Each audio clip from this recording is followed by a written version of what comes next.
Bueno, de nuevo, buenos días, espero que hayan recargado energías. Bienvenidos a este taller que se trata de sistemas de información y gestión del conocimiento. La idea es saber cómo está la situación en la región respecto a la producción de información y de conocimiento, relacionados específicamente, por supuesto, al reciclaje inclusivo. Y la idea es que vamos a tener una presentación inicial de Lucía que nos va a dar un poquito de contexto. Ahorita los presento a todos. Y posteriormente nuestros demás panelistas también tienen ya sea presentaciones o intervenciones iniciales para contextualizar, y vamos a tener una discusión en la que me gustaría, por supuesto, involucrarlos lo más posible. Entonces, por favor, esto es un taller, siéntanse con la libertad de alzar la mano después de las presentaciones iniciales, ya sea para pedir la palabra o para hacer preguntas. Tratemos de que esto sea lo más interactivo posible. Lucía va a hacer nuestra presentación de contexto. Lucía Abelenda es la gerente programática de Fundación Avina, es la representante país de Fundación Avina en México y es responsable del área de tecnología para el cambio social, donde coordina la Alianza Latinoamericana para la Tecnología Cívica, ALTEC, que tiene como objetivo promover el desarrollo de iniciativas de tecnología cívica que puedan acelerar el cambio social en América Latina. Voy a seguirme en el orden, con las presentaciones en el orden en el que estamos sentados. Sigue Daniel Lizárraga. Daniel es periodista desde 1993, a quien le gusta revelar su edad aparentemente en su biografía. Es ex subdirector de Animal Político, un portal de enorme importancia en México, de nuevos medios, un ejemplo de nuevos medios en México, y de la Unidad de Investigaciones Especiales de MBS Radio, primera emisión. Coautor de la investigación periodística La Casa Blanca de Enrique Peña Nieto, que si alguien no conoce, tuvo un impacto enorme en el sistema político mexicano y esperemos que en estas elecciones, y que fue ganadora del Premio García Márquez de la FNPI, el Premio Nacional de Periodismo y de la Conferencia Latinoamericana de Periodismo de Investigación. Es autor de los libros La Corrupción Azul y La Casa Blanca de Peña Nieto. El Centro Internacional para Periodistas le dio el premio Knight al equipo de reporteros que encabezó en Aristegui Noticias. Ha impartido talleres sobre metodología de la investigación en México y Latinoamérica, es profesor del CIDE en la maestría de periodismo, fue segundo lugar del premio alemán de periodismo Walter Reuther de 2017 por la investigación El entramado detrás de la operación de espionaje de Pegasus, y primer lugar del premio alemán de periodismo Walter Reuther 2017 por la investigación La negra historia de Odebrecht en México. Ese es Daniel, distinguido periodista mexicano. Sonia, ¿sí? Sonia es especialista, Sonia María Díaz, es especialista en el sector de recicladores en WIEGO. Es socióloga de formación y garbóloga con una especialización en la gestión de residuos sólidos de la Universidad de Kitakyushu en Japón. ¿Pronuncié bien? Ha estado activa en el área de gestión de residuos en Brasil desde 1985 con un enfoque en la promoción de la integración de aspectos de inclusión social dentro de la planificación técnica de la recolección de desechos y el reciclaje. Su tesis doctoral en ciencias políticas versa sobre el papel de la participación en la gestión de los residuos sólidos en Brasil. Se encuentra basada en Belo Horizonte, al sureste de Brasil. Nora, a quien ya he presentado varias veces esta mañana, trabaja en el oficio de recicladora y trabaja en el oficio desde que tiene 8 años de edad. Es miembro de la Asociación de Recicladores de Bogotá, miembro fundador de la red LACRE, directora de la Asociación Nacional de Recicladores ANR, ganadora del Premio Ambiental Goldman en el 2013 por su reconocida trayectoria al frente del gremio de recicladores de base de Centro, Suramérica y el Caribe. Diego Felipe Polanía Chacón es director de Desarrollo Sectorial del Viceministerio de Agua y Saneamiento Básico en el Ministerio de Vivienda. Es economista de la Universidad de los Andes, tiene una maestría en Competencia y Regulación de Mercados de la Universidad Pompeu Fabra de Barcelona. Por más de 12 años ha trabajado en temas de agua potable y saneamiento básico en Colombia, destacándose su paso por el Departamento Nacional, su paso largo por el Departamento Nacional y reiterante Departamento Nacional de Planeación, en donde se desempeñó como subdirector de agua potable y saneamiento. También se resalta su paso por la Comisión de Regulación de Agua Potable y Saneamiento Básico, en donde trabajó como asesor de la dirección ejecutiva. Magda Correal Es ingeniera civil y magíster en Ingeniería Civil de la Universidad de los Andes, tiene un magíster en Administración de la Universidad de Durham en Inglaterra, becaria en el curso sobre manejo de recursos sólidos de la Agencia Internacional de Cooperación en Tokio, Japón, y se ha desempeñado como consultoria del Banco Mundial, del Banco Interamericano de Desarrollo, del Departamento Nacional de Planeación, del Ministerio de Vivienda y de otras entidades públicas y privadas. Fue directora técnica de la Superintendencia de Servicios Públicos Domiciliarios, entre otros cargos. Tiene más de 18 años de experiencia, no parece, en planeación, regulación y diseño de políticas y proyectos en servicios públicos y gestión de residuos en Colombia y América Latina, ejecución y dirección de estudios de consultoría tarifaria y regulatoria de los servicios públicos de acueducto, alcantarillado y aseo en Colombia. Hoy en día está certificada como experta en gestión de residuos sólidos de la International Solid Waste Association y se desempeña como fundadora y directora ejecutiva de la Asociación Andina de Residuos en Colombia, ASOResiduos, una entidad sin ánimo de lucro de tipo gremial que representa las empresas, entidades y personas vinculadas a la gestión integral de residuos en Colombia y otros países de Latinoamérica y el Caribe. Quedaron presentados. Listo. Vamos a arrancar entonces de una vez con la presentación de Lucía, que nos va a dar contexto a todo lo que viene. Gracias, Lucía. Buenísimo.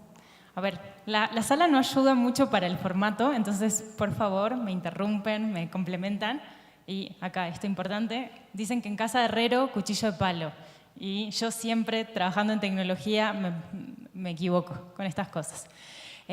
Bueno, les doy un poco de contexto, ¿no? Como dice Carolina, vengo del área de tecnología para el cambio social de Fundación Avina, que lejos de trabajar tecnología, es decir, no sé nada de software, lo que hago son los procesos organizativos para el uso de tecnología.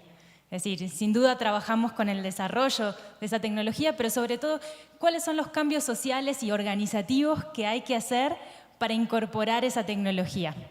Entonces, lo primero que van a ver en la lámina es tecnología. Aparece siempre como la solución mágica, que la tecnología, y es algo que escuchamos comúnmente en diferentes agendas de América Latina, nos va a ayudar a mejorar procesos, es decir, que las organizaciones puedan trabajar mejor, que generar puentes para la colaboración, es decir, si yo utilizo bien la tecnología y mis datos, voy a poder contarle al otro de mejor manera qué estoy haciendo y generar esas bases sólidas para colaborar.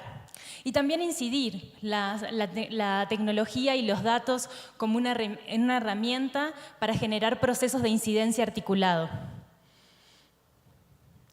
Pero la realidad es que no es tan simple. Es cierto, el potencial está. Pero, ¿qué dato necesito? ¿Cómo lo puedo recolectar? ¿Qué formato uso? ¿De quién es mi dato? Son preguntas que toda organización pasa a la hora de comenzar un proceso de desarrollo o de implementación de cualquier sistema de información. Parecen preguntas súper sencillas, pero la realidad es que lo que veíamos una y otra vez era cómo las organizaciones se perdían a la hora de generar complejos sistemas que muchas veces nadie usaba. ¿Quién no se ha enfrentado a un sistema de indicadores gigante que difícilmente puede completar y que se convierte en un Excel vacío que difícilmente también dice algo de lo que hacemos? Eso es casi perder el tiempo. Entonces, de este aprendizaje continuo y trabajo con las organizaciones, generamos un proceso de desarrollo de tecnología y trabajo con datos. Básicamente tiene 4 procesos. Lo primero que hay que decir es que se centra en que nada es completamente tecnológico o enfocado a datos, que todo tiene una pata vinculada al trabajo offline y otra vinculada a lo que es el propio sistema de información. La primera parte se centra en desarrollar de manera colectiva qué quiero desarrollar, cuál es la pregunta que mi sistema de información necesita responder. Y eso generalmente no lo hago solo, porque espero que mi sistema se conecte con otros sistemas o con otros actores. Después, lo segundo que busco es promover esa información, sensibilizar. Yo libero mi sistema y busco que la gente lo sepa usar, qué horrible tener un sistema. Trabajé un año en desarrollar un sistema súper complejo, súper lindo, pero lo mando a una organización y la organización no entiende cómo usarlo, cómo todos nos apropiamos y nos hacemos parte de ese sistema. Luego, cómo generamos procesos que permitan traducir la información que hay en ese sistema a conocimiento, para luego generar estrategias de incidencia que se puedan escalar. Están todos muy callados, me están asustando, que llevo como 5 minutos hablando sobre el sistema de información, que no es nada sexy hablar de sistema de información. Entonces, ahora les voy a contar algunos tips que aprendimos sobre este proceso. 1. Como les decía, ¿qué necesitamos saber? ¿Cuál es nuestra pregunta? Ese es el punto de partida. Esa era la primera parte del ciclo que les presentaba. Y acá, de ese lado, como les decía, está mi más grande temor, un dataset vacío. No hay cosa que me dé más miedo que tener un dataset incompleto, algo que no me dice nada, haber trabajado muchísimo y que no pueda sacar información y generar conocimiento a través de un proceso de trabajo sostenido. Eso no quiere decir, ojo, porque después me van a rezongar, que hay que utilizar solo un indicador. Se puede utilizar más de un indicador y poder generar una planilla de este estilo. Y la otra cosa es el formato abierto. Cuando generamos un sistema de información, es muy común decir, uy, estoy generando una información súper valiosa. Entonces, esa información es mía, me la voy a quedar, es de mi organización y la voy a utilizar para mí, para ver cómo trabajo, para mejorar en mis procesos y difícilmente la voy a compartir en bruto. Muchas veces lo que hago es publicar una historia o publicar una nota, pero no comparto el dataset en bruto. ¿Cómo trabajamos para que todos los sistemas en los que cada uno de nosotros invierte tiempo pueden ser en formato abierto? ¿Qué quiero decir con que sean en formato abierto? Que cualquier otra persona los pueda reutilizar y agregar conocimiento arriba de ese conocimiento y trabajo que nosotros hemos generado.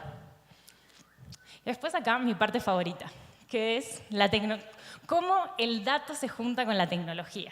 Eso es maravilloso, es una relación increíble. Entonces, ¿por qué esa relación de amor así inseparable?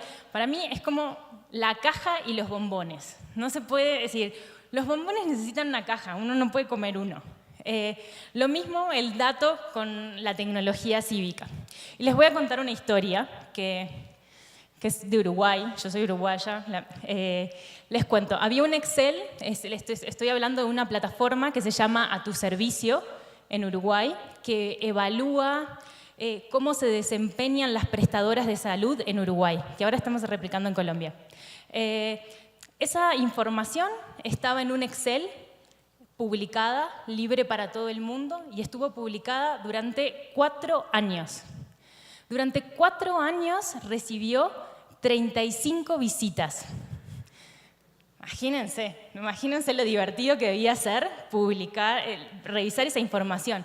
A pesar de eso, la información era súper interesante y era súper útil. Tenía información de cuáles eran las prestadoras de salud que tenían mejores servicios, menores tiempos de espera. Entonces, lo que se hizo fue, a través del uso de tecnología, publicar y mejorar con infografías esa información.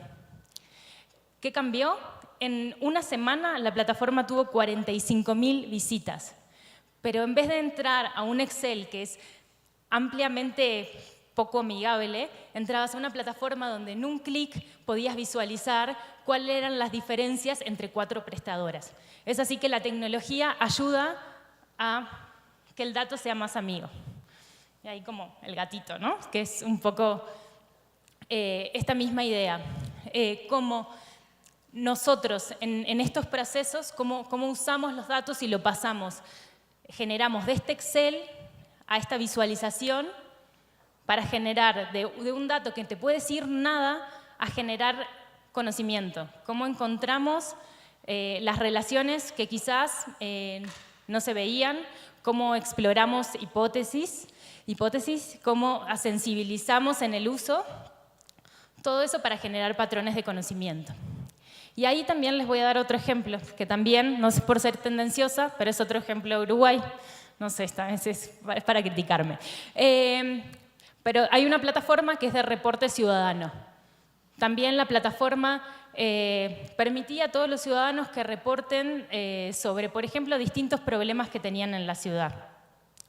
Difícilmente esta plataforma o otra plataforma podía permitir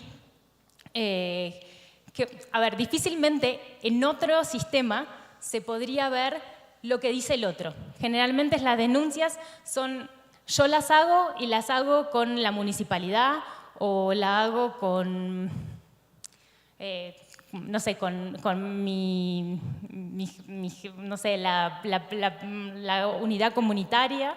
Pero ¿qué te permite un sistema de gestión así? Ver los reclamos como unidad, ver qué ve mi vecino, cómo la otra persona está pensando en lo mismo que yo. Entonces, ¿cómo utilizamos el ver la diferencia para generar un proceso de incidencia? Entonces, eso es el uso de la información y decir, ya no es mi relación con la información, sino la relación de un grupo de personas con esa información. ¿Cómo generamos inteligencia colectiva a través de eso? Y después, en este proceso, también, ¿cómo generamos historias? Está la información, está la plataforma, generamos las visualizaciones, que es lo que nos permite entender de manera más articulada cuál era el problema, qué está pensando mi vecino y qué estoy pensando yo. Pero hay gente que ni siquiera va a entrar a la plataforma. Entonces, ¿cuál es el megáfono para ampliar aún más todo este proceso? ¿Cómo generamos historias con esos datos? Historias que nos permitan contar estos procesos de forma mucho más detallada. Entonces, bueno, eso también, por ejemplo, el ejemplo de los Panama Papers. Y creo que el gran aprendizaje de todo este proceso es que, lejos de tener un ecosistema así, cuando hablamos de procesos de sistemas de información, de tener un desarrollador por acá, un activista por allá, un académico por allá, el gobierno por otro lado, lo que necesitamos es esto. Necesitamos trabajar en conjunto y necesitamos saberes complementarios que puedan permitirnos abordar el problema de forma integral. Ya, gracias.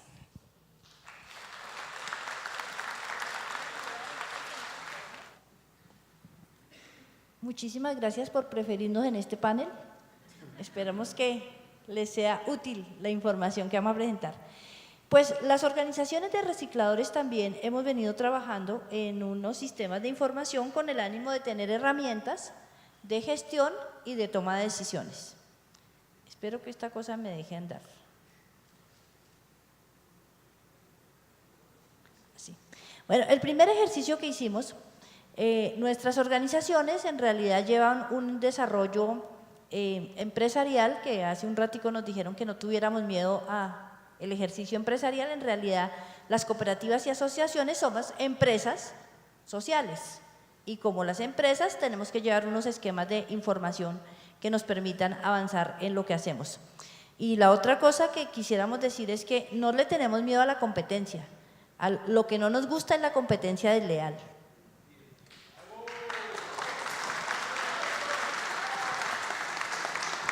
Entonces, para incidir en el sistema de aseo, lo primero que hicimos fue hacer un ejercicio de costeo de cuánto valía la recuperación de una tonelada de material reciclable, teniendo en cuenta que los recicladores invertíamos más de 8, 9, 10 horas en la recuperación primero desde las canecas de la basura y luego el transporte ya fuera en un vehículo de tracción humana, en un vehículo de tracción animal que existieron en Bogotá hasta hace 5 años, o que existen todavía en muchos lugares del país, o en un vehículo de motor.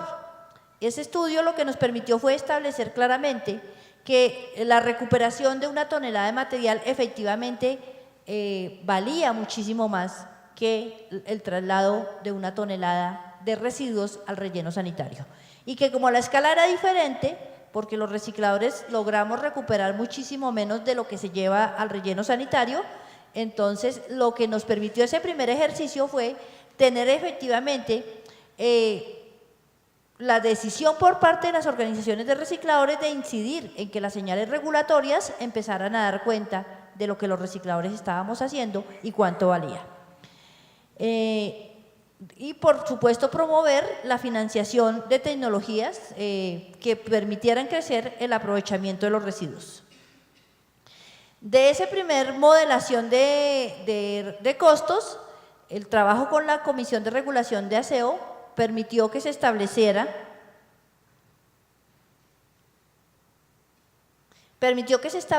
claramente cómo era el esquema de tarifa que se podría reconocer a los recicladores. Desde luego, pues el estudio no sirvió para que nos pagaran lo que valía la recolección, pero se dio un primer paso a que efectivamente se reconociera primero que el reciclaje y el aprovechamiento que hacíamos en toda esta cadena de valor que existe de recuperación de materiales formaba parte del servicio público de aseo. Porque los señores que llevan al relleno sanitario recogen basura y los recicladores también recogemos basura que después se convierte en materias primas recuperadas. Entonces, digamos que la información que nosotros construimos de manera técnica, con profesionales, pero también con recicladores aportando toda la información, permitió dar el primer paso de cómo sería la estructura de costos de la tarifa del servicio de aprovechamiento, incluido o reconocido, porque como lo decía muy bien el viceministro, desde 1994 en Colombia está en la Ley de Servicios Públicos el aprovechamiento, pero no se había avanzado en el reconocimiento económico a los recicladores. Entonces, para esto nos sirvió ese primer estudio. Digamos que con esa misma información fuimos mejorando el conocimiento de cómo se estructura la tarifa, ya en este caso de aprovechamiento, no la estructura del costo de recolección para el relleno sanitario, sino de aprovechamiento. Recolección de materias primas para ir a las grandes empresas como materias primas. ¿Basados en qué? En que la Corte Constitucional dio una orden de establecer cuál era el cálculo sobre el cual se efectuaría el pago a los recicladores, teniendo en cuenta que el auto 275 lo que hace es reconocer el oficio de los recicladores, reconocer a los recicladores como prestadores naturales del servicio público de aprovechamiento y establecer la orden de pago por ese servicio. Bueno, ahí hay unas precisiones claves que se hicieron desde el estudio y desde el auto y después la regulación que hizo la Comisión de Agua y Aseo, dentro de las cuales nosotros destacamos que efectivamente había que hacer una remuneración a los actores naturales o a los prestadores naturales de este servicio. El segundo proceso que establecimos entonces es nosotros, las organizaciones como prestadores, pues necesitábamos unas herramientas de gestión que nos permitieran tener registro de datos, análisis, memoria y por lo tanto tener unas herramientas que nos permitiera establecer cómo era el quehacer diario de los recicladores en las bodegas, en las calles, en los vehículos motorizados, en las fuentes generadoras de residuos, en las rutas de reciclaje y en las rutas selectivas de reciclaje. ¿Cuáles son las ventajas de esta herramienta que nosotros tenemos? Primero, que es muy amigable, la usa un usuario reciclador como también la puede usar un usuario empresa que puede ser una bodega, un conductor, un ayudante de bodega, es decir, que tenemos una herramienta que es absolutamente versátil, que ahora los jóvenes y también los adultos son muy tecnológicos, muy cacharreros con los aparatos, entonces puede estar usada en un celular, puede estar usada en un PC, bueno, y tiene acceso desde cualquier parte del mundo. Es simple, pero completa, es decir, nos permite tener información desde muchos rangos y desde muchas cosas. De alta disponibilidad, la puede usar un usuario que esté asociado a nosotros, pero también uno cualquiera que quiera usarla. Tiene facilidad de los procesos, nos facilita los procesos administrativos, operativos y de gestión. En lo administrativo porque tenemos los datos disponibles para hacer sumas, restas, multiplicaciones, divisiones y todo lo demás. Y en lo operativo porque nos permite ir mirando cómo se comportan nuestras rutas y la recolección de reciclaje. Tiene una alta autonomía por los usuarios pueden crear, por ejemplo, ingresar recicladores, ingresar bodegas, crear una nueva lista de materiales reciclables. Entonces, hay una autonomía para los usuarios, hay una integralidad y acumulación de la información, es decir, así hay autonomía para los usuarios, después tenemos la información de manera integral. Digamos que estas son algunas de las cifras que ya tenemos en ese sistema que estamos usando, que nosotros llamamos una plataforma. Tenemos el registro de 407 bodegas, algunas de los recicladores y otras por extensión, es decir, bodegas que sin ser de propiedad de una organización o de un reciclador o de una familia recicladora, presta el servicio para que los recicladores puedan acceder a reportar la información y por lo tanto obtener la remuneración por tarifa. Y aquí yo quisiera hacer una claridad. Las órdenes de la Corte se dieron para que la totalidad de los recicladores pudieran tener una remuneración, porque la totalidad de los recicladores hacen el oficio, desarrollan el oficio, recogen una cantidad de material y lo ponen en una bodega de una cooperativa, de una asociación o de una bodega independiente. Entonces, ahí habría que dar esa claridad porque los organismos del Estado muchas veces están diciendo, eso, si estás organizado puedes acceder al beneficio. No, el beneficio es de la totalidad de los recicladores. Por eso nosotros hacemos una integración de cadena para llegar al mayor número de recicladores posibles. Tenemos entonces asociadas 407 bodegas en todo el país. Tenemos un total de registros de 8.520 fuentes y rutas, es decir, rutas de reciclaje, ya sean selectivas o rutas que las organizaciones de recicladores hacen por su propia cuenta. Tenemos un total de registro de 10.915 recicladores y tenemos 88 organizaciones usando nuestro sistema de información. Aquí vamos a trasladar un poco de todo lo que hemos recogido de esa información. Yo estoy un poquito ciega, entonces me toca mirar allá y no allí. Por ejemplo, tenemos esta información solamente de la Asociación de Recicladores de Bogotá. Por tarifa, desde el año 2016 a la fecha del 2018 hemos recogido 7.463 millones de pesos. Para nosotros esto es un logro muy importante, porque antes las organizaciones de recicladores nos tocaba con las uñas. Ahora que tenemos esta tarifa, una parte es de los recicladores y otra parte es de la asociación. Entonces la asociación con eso puede ir mejorando todos los sistemas y toda la integralidad del servicio. Pensando en mejorar el servicio, pero primero pensando en que la asociación y los recicladores estén en mejores condiciones de vida y de trabajo. Bueno, y ahí tenemos, digamos, los meses, cómo se dispersan estos pagos.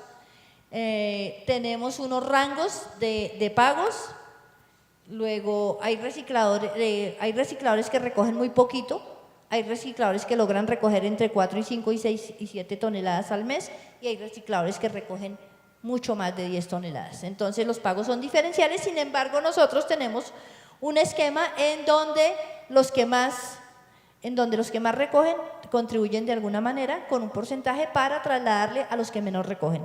Esa es una dictadura social. Fue determinada por una junta directiva y no por toda una asamblea. Bueno, entonces ahí pueden ir viendo cómo efectivamente la información nos permite no solamente saber lo que estamos haciendo, sino también transmitirle a la ciudadanía qué se está haciendo, porque muchas veces la ciudadanía no conoce estas cifras y por lo tanto muchos empresarios se preguntaban ¿y qué van a hacer los recicladores con la remuneración por el servicio que prestan? Pues estamos haciendo muchísimas cosas, principalmente remunerando bien a los recicladores. Pero también estamos haciendo una cosa, ahí aparece el pago de impuestos, que la mayoría de las personas pensaban que los recicladores y las organizaciones no pagaban impuestos, y miren las cifras tan interesantes: 319 millones de pesos en Retefuente, es decir, los recicladores están pagando Retefuente. El reciclador que tiene un ingreso superior a hasta 300.000 pesos tiene un pago de Retefuente.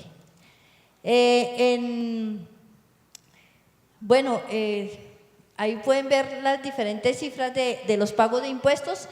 En IVA, por ejemplo, ya llevamos más de 500 millones de pesos en estos 2 años. Es decir, nos estamos comportando como empresarios, y lo que nos permite tener toda esta información es decirle a la ciudadanía que puede estar tranquila, que lo que nos están trasladando por la prestación del servicio está quedando en buenas manos. Muchas gracias. Mil gracias, Nora. Yo voy a seguir con el orden que estaba en la agenda para no tener ningún accidente de presentación. Quería demostrarles que en un celular puede estar la aplicación, que es una aplicación muy sencilla y puede ser usada desde el celular. Entonces, es compleja, pero muy fácil de... ¿Cuáles fueron los principales inconvenientes que tuvieron y cómo lograron llegar a este punto?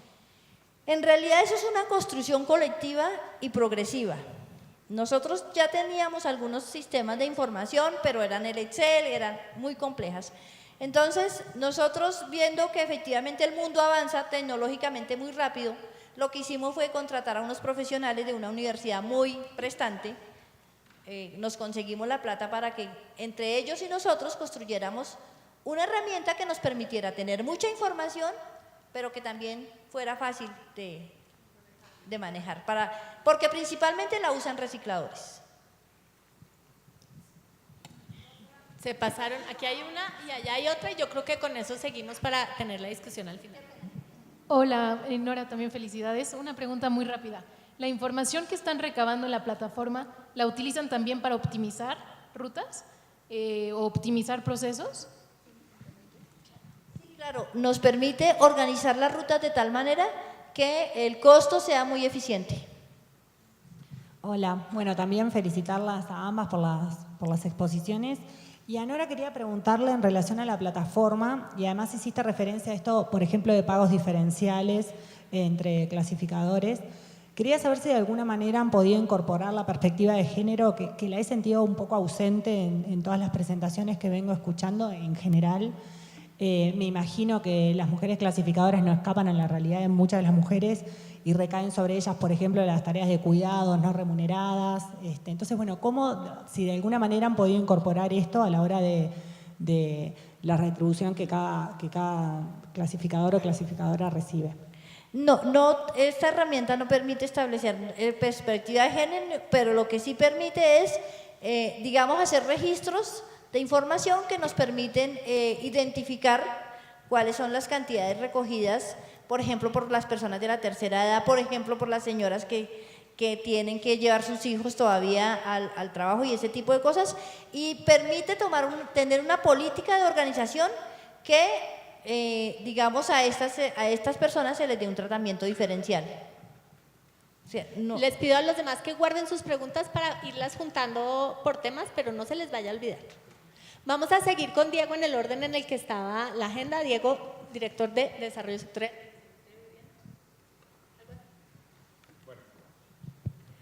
Bueno, primero buenos días a todos. Muy contento de estar en este evento. Lo que yo quiero contarles es un poco, creo que se aúna, gracias, se complementa muy bien con lo que acaba de decir Nora. Lo que ustedes acaban de ver es la solución que ha encontrado un grupo de recicladores para poder hacer uso de un esquema operativo que se ha dado a través de la regulación en el país. ¿A qué me refiero? Nosotros, digamos, es lo que han venido escuchando del caso colombiano toda la mañana, lo voy a decir muy rápido en términos además, espero muy simples. Lo que hemos podido desarrollar a partir de toda esa historia que han venido contándoles es que los recicladores de oficio en los últimos 3 años, o digamos a partir de una normatividad creada a partir de los últimos 3 años, tengan acceso a un componente de la tarifa del servicio público que pagamos todos los usuarios. En Colombia, usted paga mensualmente una tarifa a uno o varios prestadores de servicios públicos por el servicio de recolección, barrido, limpieza, aprovechamiento y disposición final de los residuos. El tema es que esa factura que usted como usuario paga, lo recibe, a usted le llega por el servicio público total, ¿cierto? No hay una tarifa que usted pague por recolección, barrido, limpieza, aprovechamiento y tenga distintos puntos de pago, distintas facturas. Entonces el ejercicio del que estamos hablando, o a lo que en Colombia hemos tenido que llegar a buscar resolver, es cómo a partir de la información hacemos que lo que usted como usuario pague, 100 pesos, que está asociado al costo de toda la prestación del servicio, de toda la cadena, cómo tenemos la información de cuánto le corresponde a cada uno y además cómo se dan los lazos entre los distintos actores para que al final los recicladores de oficio reciban la parte que el usuario paga por concepto de aprovechamiento, pero que el señor del relleno sanitario reciba la parte que le corresponde por las toneladas que le llegaron y el señor que barre le llegue la parte por el ejercicio que él realizó. Entonces digamos que es un sistema complejo en el que la información es un punto fundamental. Lo que estaba mostrando Nora ahorita es cómo esta organización logró solucionar el tema y tener la información que reporta todo el tiempo a ese esquema operativo que hemos diseñado para que sea posible remunerar a los recicladores. Entonces, lo que yo les voy a contar es, estoy solo escuchando este botón, supongo, es como el ejemplo de la organización de Nora es un ejemplo modelo, ¿sí? Pero en Colombia no todas las organizaciones están igual de desarrolladas. No todas las organizaciones tienen la posibilidad de tener o que ya hayan desarrollado sus sistemas de información. Y lo que nosotros estamos buscando desde el gobierno es generar un sistema, digamos, que pueda recoger todas esas experiencias que ustedes imaginarán son muchas deberían ser muchas alrededor del país una vez todas las organizaciones logren ese desarrollo alrededor del país para poder implementar, evaluar la política pública, mejorar los diseños. Para nosotros es clave conocer esa información. Entonces lo que vemos es, lo que estamos en proceso de diseño es algo que llamamos el Observatorio Nacional de Reciclaje Inclusivo. Entonces digamos, nosotros tenemos para todo el tema de servicios públicos, yo supongo que esto, tenemos un sistema que viene funcionando desde hace muchos años, se parece mucho al Excel que nos contabas al comienzo sin tener toda la infografía, aunque recibe muchísimas visitas porque es una información de la que dependen muchos temas, pero seguramente puede tener muchas mejoras en términos de la amigabilidad y de la misma calidad, pero todos los prestadores del servicio en su ejercicio por norma tienen que reportar miles de datos mensualmente a ese sistema y aquí se recoge toda la información de los prestadores de servicios públicos en Colombia. Léase acueducto, alcantarillado, aseo. Entonces usted tiene la información de los distintos componentes de la cadena en el servicio público de aseo y además con el DANE, que es el Departamento Administrativo Nacional de Estadística, quienes llevan toda nuestra información, quienes hacen los censos, quienes llevan las encuestas de hogares, quienes tienen todo el tema estadístico del país, ellos están generando una cuenta ambiental de la cadena de residuos sólidos. Entonces, lo que estamos buscando es, a partir de toda la información que se recupera o que se reporta, se registra en estos sistemas, es diseñar la plataforma del Observatorio Nacional de Reciclaje Inclusivo, en donde, en la última etapa de diseño, pues quisiéramos contar con toda la información que aparezcan de soluciones como la que nos acaba de contar Nora, ¿cierto? Lo que necesitamos es saber cómo está funcionando nuestro esquema operativo de reciclaje y aprovechamiento. ¿Cuál es la generación de residuos que tenemos? ¿Cuál es el uso que se le está dando? ¿A dónde están yendo? ¿Cuánto se está remunerando? ¿Quién está haciendo qué? Si son con una alternativa o con una característica específica de género, cuáles son sus condiciones. Digamos, lo que necesitamos es información para poder alimentar la construcción de política pública. Y ese es en últimas el reto de este observatorio. Cuando arrancamos, muy parecido, digamos, básicamente lo que tenemos hoy, encontramos que tenemos información insuficiente que no nos permite tener una toma de decisiones de política objetiva, nos obliga a buscar un sistema de información robusto que nos permita tener monitoreo, verificación, hacerle trazabilidad a los materiales, saber dónde está toda la información. Lo que vemos hoy es inconsistencias en toda la información que tenemos en los distintos niveles de estadísticas. Ustedes pueden ir a distintas presentaciones, distintos foros en Colombia y probablemente van a oír distintos números de generación, distintas tasas de aprovechamiento, distintas metas. Digamos, si usted va y le pregunta a la Andy, le va a dar unos datos distintos a los que probablemente reposan en las entidades del Estado, y eso definitivamente tiene que ser algo que a partir del observatorio seamos capaces de consolidar y tener unos datos estandarizados, digamos.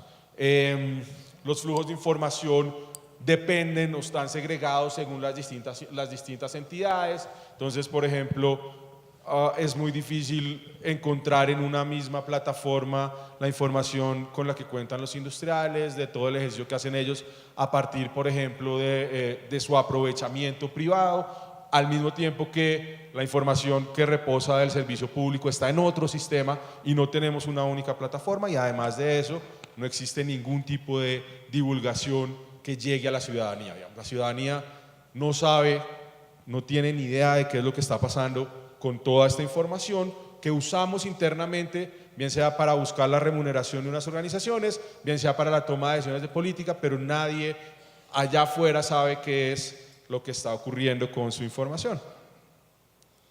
Me pasé.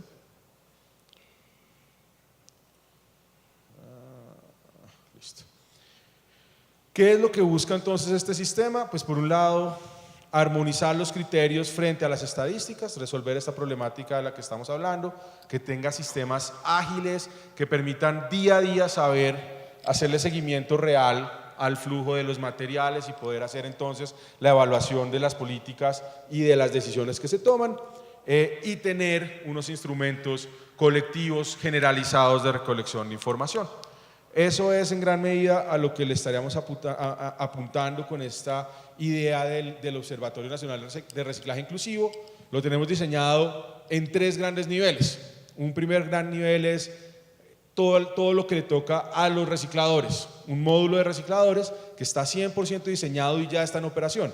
Digamos que hay otras organizaciones, repito, no tan avanzadas como la de Nora, que están usando ese módulo para poder registrar su actividad, y lo que sigue son 2 módulos siguientes, un módulo de municipios y un módulo de nivel nacional, que lo que tendrá es que poder consolidar toda la información.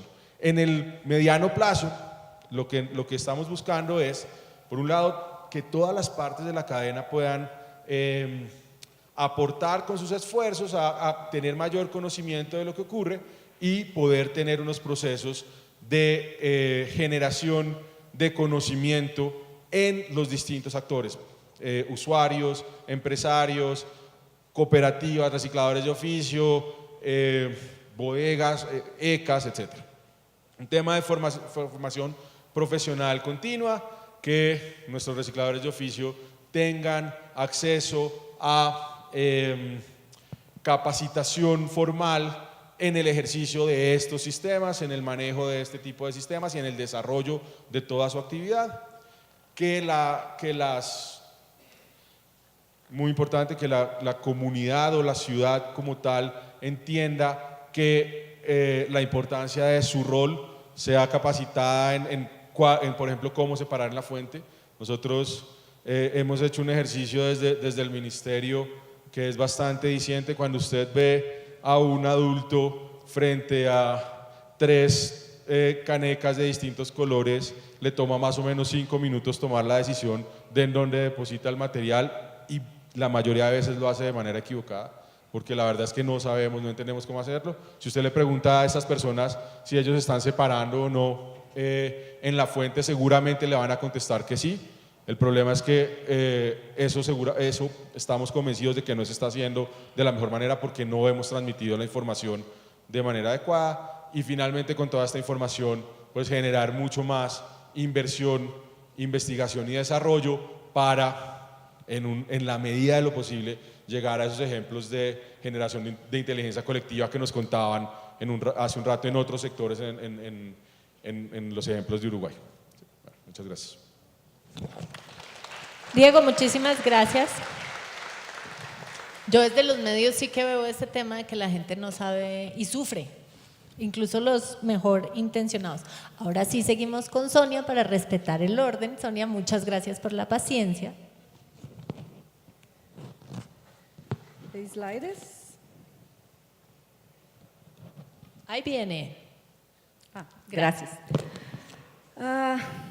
Me gustaría empezar pidiendo disculpa porque no hablo español, hablo portuñol. Entonces, tienes que tener la paciencia. Okay. Es un placer inmenso estar acá, porque há 10 anos atrás estávamos com a primeira Conferência Mundial de los Recicladores em Bogotá.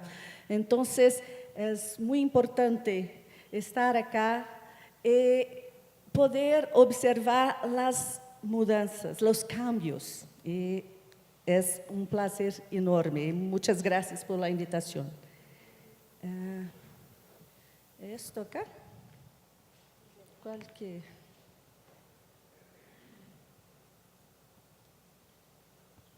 Ok. Entonces, me gustaría empezar hablando muy rápido sobre el problema crónico del sector de saneamiento y de residuos sólidos, que es la inexistencia de dados consistentes. Este é um problema antigo, um problema em muitos países. Quantos recicladores existem em cada cidade, em cada país, no mundo? Quantos vertederos temos? Qual é o perfil socioeconômico de los recicladores e recicladoras? Quais são os índices de reciclagem? Quanto custa a recolecção seletiva? Quantos afiliados têm os movimentos sociais? É muito importante ter estas informações porque se não medimos, não podemos gestionar. Então, este é um problema muito grande no setor. Tivemos algunos avances en el mundo desde 2008. La iniciativa de la ONU Habitat, nosotros trabajamos en este libro donde investigamos la situación de 20 ciudades en el mundo, la información del Waste Pickers Around the World, recicladores en el mundo, las iniciativas de observatorios que tenemos acá y también en Brasil con el Observatorio de la Reciclaje Inclusiva ORES. Entonces, hay muchos avances.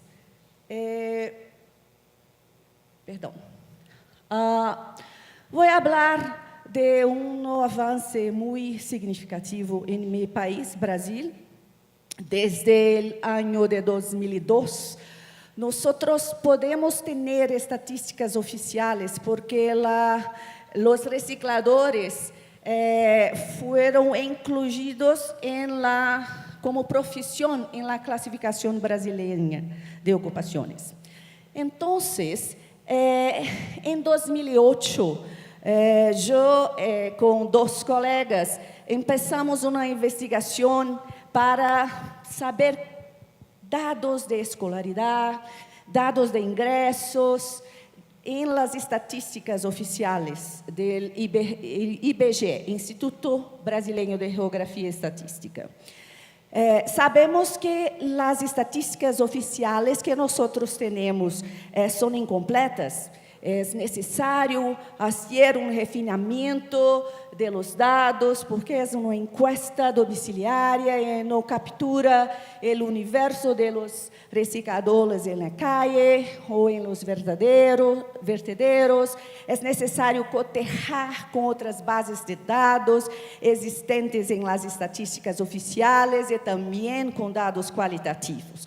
Pero que mi punto aquí é que é muito importante que usemos e possamos fazer um esforço de melhorar as estatísticas, porque a existência de estatística dá a visibilidade de los recicladores.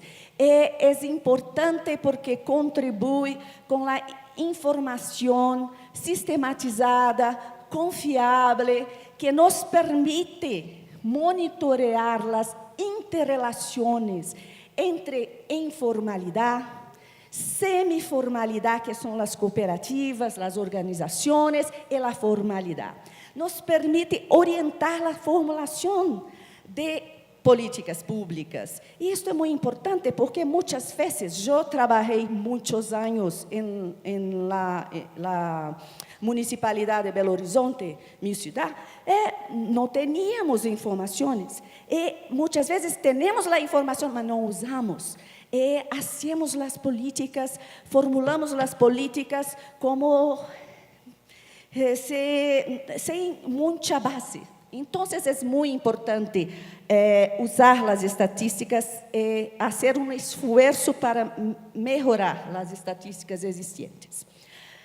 Outra questão importante é os indicadores.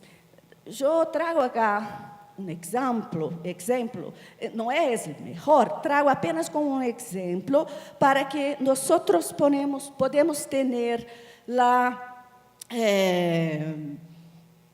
atitude de que se não temos indicadores, se não temos como medir o que está acontecendo em los sistemas municipais de recolecção seletiva, e também o que se passa, o impacto desses sistemas municipais de recolecção seletiva em los catadores, em los recicladores, em suas organizações. Então, acá é só um exemplo do sistema da Universidade de São Paulo, que teve o apoio de Igor, pero com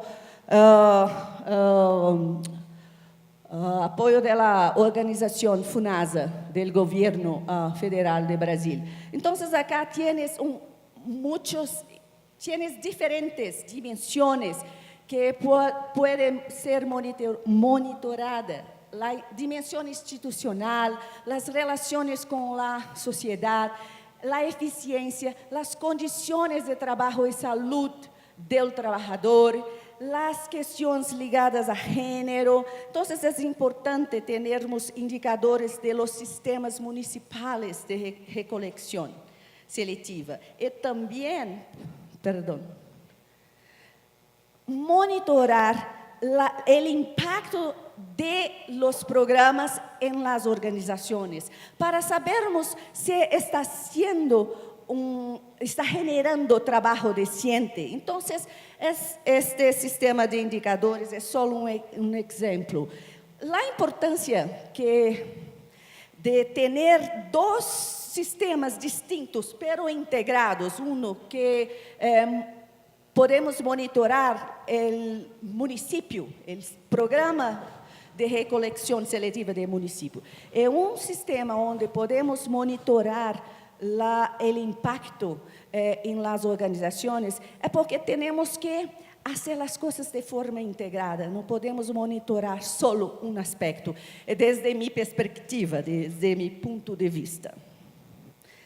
Entonces, ¿cuál es la importancia de los indicadores? Nos permite conocer una situación existente, nos permite apoyar la toma de decisiones, nos permite señalar los caminos a seguir en la elaboración de políticas públicas, en la elaboración de las políticas de las organizaciones que apoyan los recicladores, y tenemos que aplicarlos con regularidad, porque si no aplicamos con regularidad, no podemos tener una idea del el desempeño a lo largo del tiempo. Es importante tenermos indicadores globales, nacionales y también locales. Los indicadores locales son fundamentales porque es muy difícil adecuar un sistema de indicadores a nivel nacional. Entonces es importante también que podamos hacer un esfuerzo para que los distintos sistemas de indicadores globales, nacionales, regionales y locales puedan hacer una conversa, puedan se integrar, ¿ok? Y como nunca es de más enfatizar que estatísticas, estudios, investigaciones brindam visibilidad a los trabajadores. Son importantes herramientas en la producción de las políticas públicas. Muchas gracias. Sonia, muchísimas gracias. Gracias. Bueno, sí, los indicadores son interesantes e importantes y nos permiten a nosotros determinar en dónde estamos, qué debemos hacer, cómo debemos continuar y qué es lo que queremos finalizar. Pero también es importantísimo que dentro de esos indicadores también sepamos qué ha pasado durante el proceso. Muchas veces no le preguntamos a la ciudadanía por qué razón no recicla, ¿cierto? Y entonces la pregunta es, no, como lo decías tú hace un momento, me pongo frente a la caneca azul, verde, colorada, tamarindo, todas las formas posibles y entonces hago el ejercicio de separación en la fuente. Pero pues no saco nada porque pasa el carro blanco y recoge todas las bolsas de los colores que están ahí afuera. Entonces, bajo esa situación y bajo esa circunstancia, creo que hay una situación que nos está llevando a que nosotros no reciclemos, porque al final de cuentas nos damos cuenta de que ese reciclaje o esa separación en la fuente, ese indicador no lo tenemos. O sea, cuánto hemos separado en la fuente y cuánto de esa separación en la fuente ha incidido para que definitivamente el carro blanco no se lleve lo que nosotros hicimos en la separación en la fuente. De acuerdo. Gracias. Ahorita voy por... Ahí está, perfecto. Vamos a continuar, por favor, con Magda. Bueno, muy buenos días. Voy a tratar de ser muy breve porque ya se acerca la hora del almuerzo y me imagino que nos empezamos a cansar. Lo que yo quiero compartir con ustedes el día de hoy es una herramienta que tuvimos la oportunidad de desarrollar para el Banco Interamericano de Desarrollo, pues contratado por el Banco Interamericano de Desarrollo y la Iniciativa para el Reciclaje Inclusivo, que permite calcular y estimar tanto los ingresos como los costos y las inversiones también de la actividad de recolección y transporte de residuos aprovechables y el acopio y la separación. Pues por cuestión de tiempo, digamos que no puedo entrar en el detalle. Desde ya les cuento que a partir de esta experiencia se construyó una nota técnica y una herramienta en Excel que va a estar disponible próximamente, posiblemente el próximo mes ya esté disponible en la página web del BID y de la IRR y que pues será de consulta y de descarga gratuita. Esta herramienta básicamente, voy a adelantarme aquí un poquito, pues me adelanté demasiado. Como les decía, permite calcular estos costos principalmente. Algo que es bien interesante es que es muy flexible. Entonces, cuando no tenemos mucha información, digamos que nosotros nos dimos a la tarea de ir a observar varias experiencias en diferentes ciudades, tanto acá en Colombia como en otros países. Participó Bucaramanga, Medellín, Bogotá, y en otras partes estuvimos precisamente en Belo Horizonte, en el estado de Minas Gerais, estuvimos en 2 ciudades, estuvimos en Montevideo, en Buenos Aires, en Santiago de Chile, en Cuenca, en Quito, y creo que ya esas fueron las ciudades, a partir de las cuales, de la observación, digamos, de las experiencias del reciclaje que se desarrollan allí, recogimos información, tratamos de estandarizar y de construir indicadores que nos permitan arrojar eficiencias. Eso creo que también es un valor agregado porque es información que por lo general no existe. Entonces recogimos esta información, construimos indicadores y adicionalmente pudimos hacer una modelación de cómo llegar a establecer y a estimar estos costos, con elementos, por ejemplo, en términos de la inversión, de bueno, si yo tengo que comprar, yo como organización de recicladores tengo que comprar un vehículo, ¿en cuánto tiempo voy a amortizar ese vehículo y cuánto debería incluir yo dentro de lo que cobro para poder recuperar esa inversión que hago? Hay muchos elementos que se consideran dentro de esta herramienta.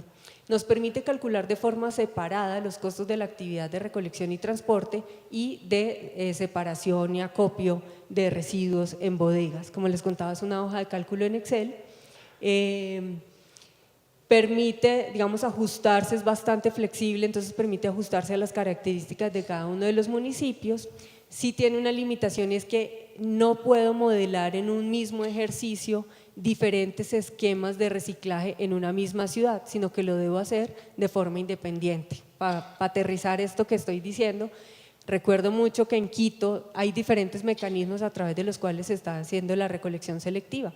Tienen unos puntos limpios donde la gente se desplaza y puede dejar allí sus residuos. También tienen la recolección puerta a puerta selectiva, donde los recicladores pasan recogiendo estos materiales y se los entregan a un camión de la empresa de aseo, de la EMASEO. Reciben esto, digamos que es un trabajo muy colaborativo entre los recicladores y la empresa de aseo, entonces el reciclador pasa puerta a puerta y le entrega estos residuos al carro recolector de la EMASEO, quien le deja estos residuos en lo que ellos llaman los CEGAM, que son los Centros de Gestión Ambiental, y allí nuevamente los recicladores son los que hacen la clasificación de estos materiales y la comercialización. Y tienen otros esquemas, digamos, de forma simultánea. Entonces la herramienta no nos permite en un solo ejercicio modelar simultáneamente todos estos ejercicios, sino que lo hacemos de forma independiente. Tiene diferentes niveles de tecnificación, es decir, considera desde la recolección cuando la hacemos con un costal o con una funda, hasta cuando lo hacemos pues, con bicicleta, de forma motorizada, a través de un camión, podemos escoger diferentes equipos de recolección y también diferentes características en los centros de acopio.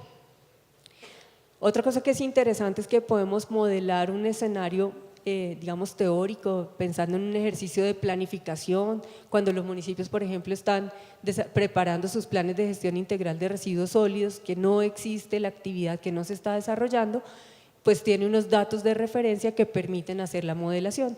O también, en el caso de esquemas ya existentes, como por ejemplo el de la Asociación de Recicladores de Bogotá, pues ellos conocen cuántos son los tiempos de recolección que se toman, cuáles son los vehículos que utilizan, cuál es el consumo de combustible que requieren, entonces tienen datos reales que se pueden incorporar en la herramienta y se pueden utilizar para llegar a un cálculo de estos costos.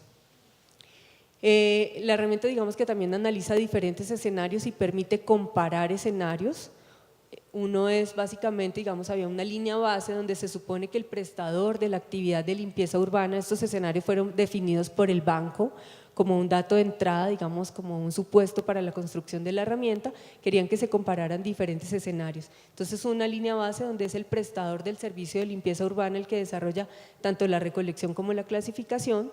Otro escenario en el que son los recicladores quienes hacen la recolección y le entregan los residuos a un prestador de limpieza urbana que se encarga de hacer la clasificación.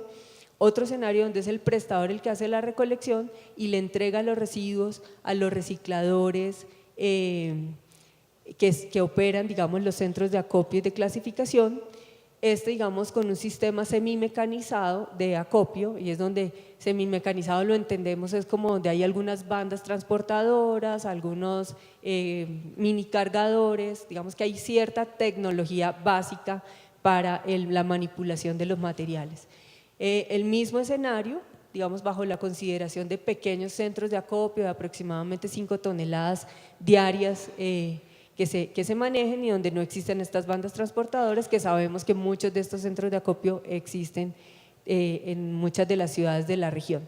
Y un último escenario donde los recicladores se encargan de hacer todas las actividades, tanto la recolección como el acopio.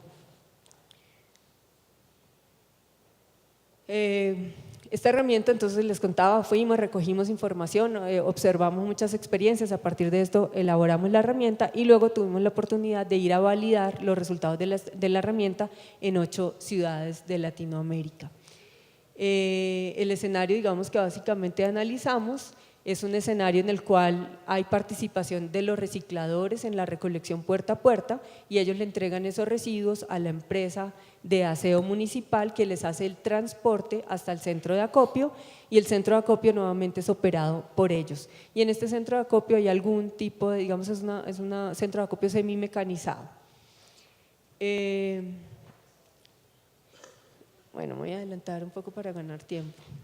Estas son algunas de las gráficas que ustedes pueden ver, digamos que la herramienta arroja una tabla con resultados, pero también arroja ciertas gráficas. Permite, por ejemplo, en un escenario de planificación, estimar cuántos recicladores, cuántos vehículos, cuántos centros de acopio se requerirían para poder manejar determinada cantidad de residuos sólidos que se quiera operar. Permite establecer, acá lo pueden, permite calcular un precio por tonelada, ustedes pueden escoger la moneda en la que quieren trabajar, digamos era un caso en Ecuador y pues la moneda que utilizan es el dólar, entonces por eso está expresado de esta forma, pero se puede utilizar con la moneda local de cada país. Entonces podemos obtener cuántos son los ingresos en un precio por tonelada, cuántos son los costos y si estos dos valores cierran o no cierran o si existe algún déficit que alguna entidad o alguien tenga que aportar. También nos permite calcular los costos anuales y dentro de todos estos costos estamos, como les mencionaba antes, incluye tanto costos de operación, de mantenimiento, de administración, así como la recuperación de las inversiones y los costos de financiación de esas inversiones. Y también, digamos, destacar que nos permite ver los resultados tanto para el prestador como para el reciclador. En el escenario 3, digamos, en el escenario 4, perdón, donde toda la actividad está a cargo de los recicladores, pues sencillamente no nos arrojaría este gráfico, sino que nos arrojaría un único gráfico donde vamos a ver todo consolidado. Eso solamente como para darles a ustedes una idea de lo que hace la herramienta. ¿Qué aspectos positivos vimos de poder utilizar esta herramienta en las diferentes ciudades piloto? Pues lo primero es que encontramos en estas ciudades que la remuneración, pues eso lo sabemos todos, la remuneración principal sigue siendo a partir de la comercialización de la venta de los materiales reciclables en la mayoría de las ciudades de la región, salvo algunas experiencias como Colombia, donde ya Nora hacía la explicación de cómo se han generado unos ingresos adicionales por la tarifa del servicio público de aseo. En Brasil también, digamos que hay algunas experiencias, especialmente en Minas Gerais, donde hay una bolsa del Estado para el reciclaje y dependiendo de la cantidad de materiales que se venden, pues el Estado le hace un pago adicional a los recicladores. Encontramos algunas ciudades, si no me falla la memoria, creo que es Labras, donde adicionalmente hay un contrato de la municipalidad, algo muy parecido a lo que tenemos en Colombia, donde la municipalidad suscribió un contrato con la organización de recicladores y le paga exactamente el mismo precio por tonelada que le paga al prestador del servicio de limpieza, aparte de los recursos de la bolsa estatal. Pues vemos que la tarifa, digamos, es una fuente de recursos fundamental para darle sostenibilidad financiera a la actividad. Allí, digamos, que me gustaría destacar, y yo creo que es allí hacia donde tenemos que seguir ahondando en el país, y es que la tarifa es muy importante sobre todo para cerrar los costos de las actividades en el sector residencial, digamos la recolección que se hace puerta a puerta en el sector residencial. No obstante, existen unos nichos de mercado en los grandes generadores donde la calidad y el volumen de los materiales que se recojan tienen una dinámica totalmente diferente y digamos que la tarifa no es tan prioritaria para darle sostenibilidad financiera al esquema. Pues vimos también que en la medida en que los recicladores se especializan en ciertos materiales pueden conseguir muchas más eficiencias. Vemos retos, digamos, en la actividad y es que el costo laboral dentro de la actividad es preponderante, digamos que por eso la importancia de haber reconocido la tarifa de la actividad de aprovechamiento, porque cuando incluimos los costos laborales de la actividad de aprovechamiento, pues el costo de la actividad se hace bastante oneroso. Pues es el deber ser claramente, pero entonces el reto es cómo hacerla financieramente viable. Pues vemos obviamente que todavía los temas de separación en la fuente de los residuos pues no es buena, es una de las actividades en las que hay que trabajar y en algunos pequeños casos, eso fue algo interesante también en el ejercicio, y es que a veces vemos que creemos que es instalar centros de acopio sin considerar criterios de eficiencia. En una de las ciudades, pues no voy a mencionar el nombre, nos llamó mucho la atención que había varios centros de acopio y la municipalidad lo que estaba pensando en ese momento era instalar un nuevo centro de acopio. La herramienta permitió evidenciar que con los sitios que tenían actualmente tenían un excedente de capacidad gigantesco y que no era necesario instalar un sitio de acopio adicional, sino que sencillamente era tecnificar un poco los sitios que ya existían y iban a poder darle una mayor utilización a esa capacidad y pues por ende disminuir los costos de la actividad. Con eso para cerrar, como les digo, pues esto va a estar disponible en la página web del banco. Muchas gracias. Magda, mil gracias.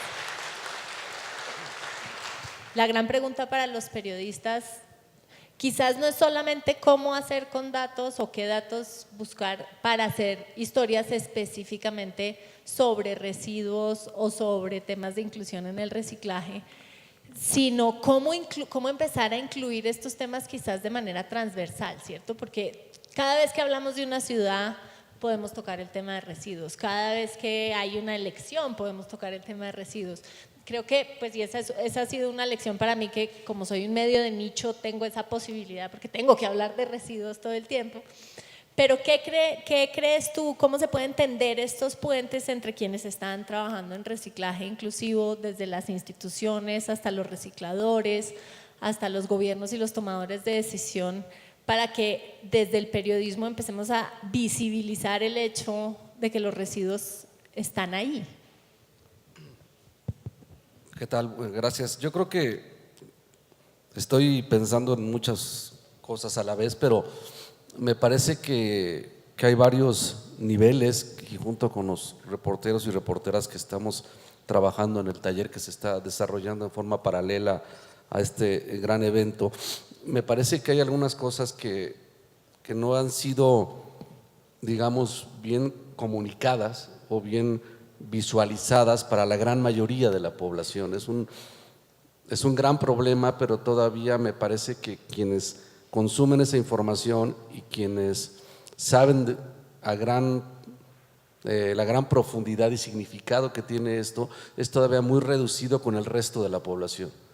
Creo que hay un problema de comunicación muy fuerte y no necesariamente de periodismo, creo que es un problema de comunicación muy fuerte porque creo que hace falta muchísima información para la gente de la importancia que tiene este tema y de lo que sucede si no se hace bien y de incluso, no sé si verme catastrofista, pero de lo que puede pasar si seguimos como vamos en un plano general. Me parece que hay un problema de difusión que hay que resolver porque de otra manera se va a seguir el microcosmos donde se va a seguir manejando la información, son de círculos muy pequeños, entonces de alguna manera hay que explotar esto más allá incluso del periodismo, sino como una estrategia de difusión y de comunicación, incluso hasta, si me lo permiten, más agresiva de lo que está pasando y de lo que puede pasar, ¿no? Eso por un lado, y por el lado muy concreto del periodismo me parece que a mí me saltan muchas preguntas que también hemos tratado y tocado en el taller, que tiene que ver quizá con irregularidades, con grandes negocios oscuros, con mafias, con gente que se mete en esto como se mete en cualquier otro aspecto de nuestros países y de nuestras vidas, y eso es otro, ahí sí creo que es un aspecto que el periodismo puede detonar para hacerlo visible. Yo hablaría de los dos niveles, un aspecto general de comunicación y un aspecto muy particular, que en mi caso yo lo veo como periodismo de investigación. Por supuesto. Ahí cuando hablas del tema de difusión, ¿quiénes te imaginas tú que deben ser como los actores principales en tener como esta estrategia de comunicación más activa?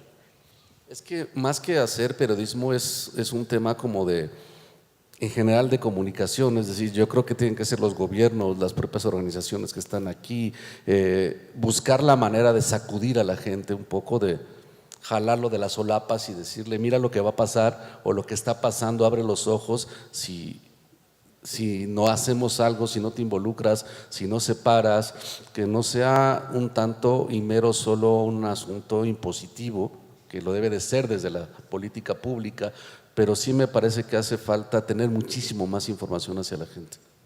De acuerdo. Entramos entonces a la parte más interactiva. Si hay alguna pregunta para cualquiera o todos los expositores, por favor háganme señales. Que sean preguntas es bueno, pero si son historias o experiencias, por favor mantengámoslas cortas. Y veo también la mano atrás, ahorita voy para allá. Pues yo quisiera agregar a lo que tú dices, tenemos una cultura muy complicada en el sentido de que la basura no tiene su lugar en nuestro país, y pues no sé si alguno me dice que no es cierto, tiramos la basura en donde primero la podemos agarrar. Entonces, a donde nos alcance la mano, allá llegó la basura. Ahora, el segundo punto es, cuando se le dice, no, es que eso es importantísimo porque lo que usted está haciendo está llevando a que el planeta se termine.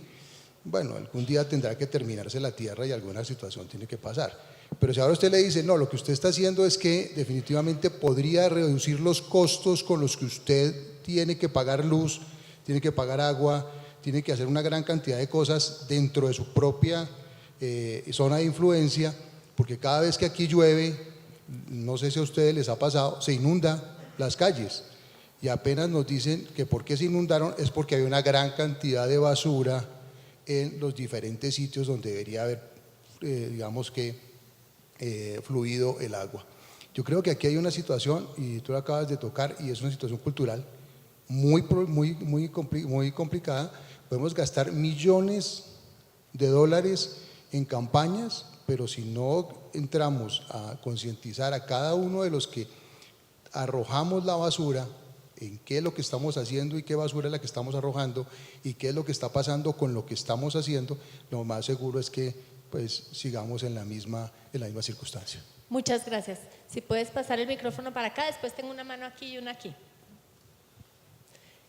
Y mientras tanto, yo creo que las crisis en Bogotá, y no sé, para las que no son de aquí, en los últimos 5 años hemos tenido 2 crisis muy grandes con el sistema de aseo que han ayudado mucho a la gente a concientizarse del trabajo que se requiere para manejar nuestros residuos. Ojalá no tenga que haber muchas más para que la ciudadanía empiece a internalizar su propio papel dentro de la cadena, pero a veces hacen falta esos sacudones para sacar a flote la problemática, por favor. Si te puedes poner de pie, y perdón, les pido que simplemente digan de dónde vienen brevemente para contextualizar. Yo vengo de la Defensoría del Pueblo. De lo que estaban hablando, igual en el mismo sentido de comunicación, hablan de cómo se han dado las armonizaciones entre entidades pues para lograr lo que se ha logrado después de 10 años.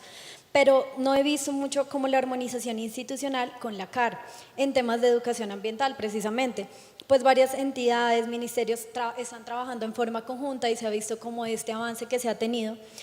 Pero en temas de educación ambiental no he visto mucho cómo están teniéndolo en cuenta. Pues de hecho, para que se promueva el reciclaje en hogares, que es de los puntos donde más se da el reciclaje por parte de la comunidad de recicladores, y tampoco se ha mencionado a SOCAR, pues si bien está Ministerio de Ambiente, las corporaciones son autónomas y no creo que estén ligadas desde el Ministerio de Ambiente. En el mismo sentido, también las personas hablaban de la obligación de las empresas cuando están los residuos.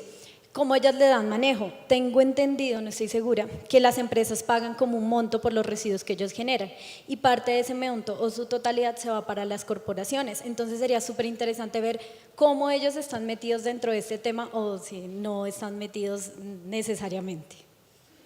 Entonces, ¿quién se pide responder? Creo que Diego puede empezar. Bueno, 2 comentarios.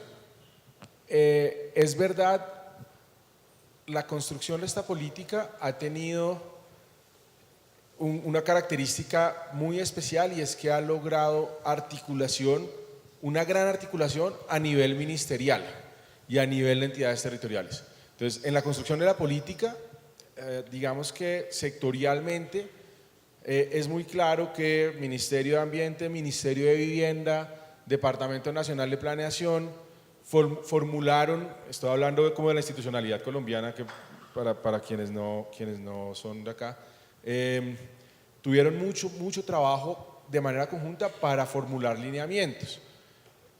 Tal vez por el mismo carácter autónomo de las corporaciones, las corporaciones no estuvieron vinculadas de manera, por lo menos decirlo, directa y contundente.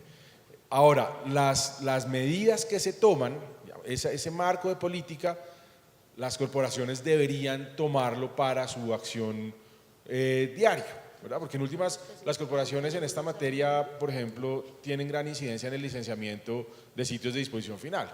Y la política que estamos desarrollando en Colombia busca responder al tema.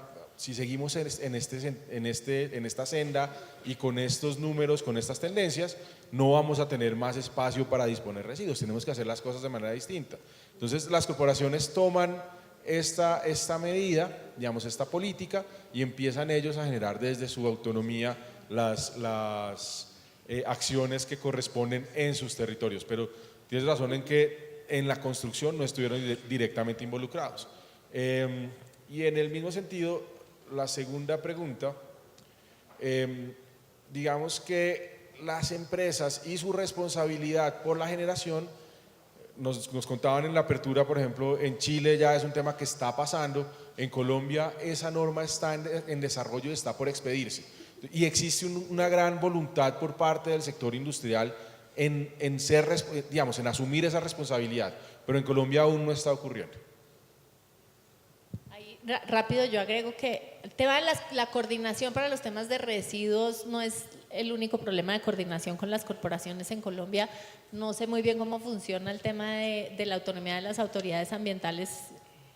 Conozco algunos países, pero no todos. Aquí tenemos un enorme problema con eso, porque la autonomía, aunque es una maravilla, pues no permite muchas veces que las políticas realmente se implementen. Y el otro tema de la educación ambiental, por favor, todos trabajemos juntos en eso, porque de verdad la educación ambiental en este país no tiene cabeza, no tiene dueño, no tiene responsable, y entonces acaba siendo todo y nada, tierra de nadie.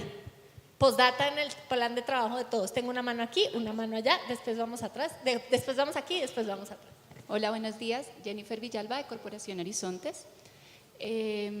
Primero, como una provocación es para que sigamos pensando en sistemas de información que sí recojan información técnica, pero que le metan ese sentido emocional a las cosas para generar un cambio de conciencia, una sensibilización y un tema de educación ambiental. Creo que es un reto grande que tenemos que trabajar.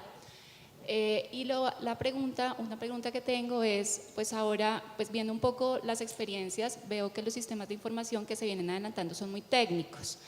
Ahora, con la agenda de cambio climático, ¿cómo se está abordando la medición o qué se está proyectando para recolectar esa información frente a gases de efecto invernadero en cuanto a la gestión de residuos y pues de la mano con recicladores de oficio?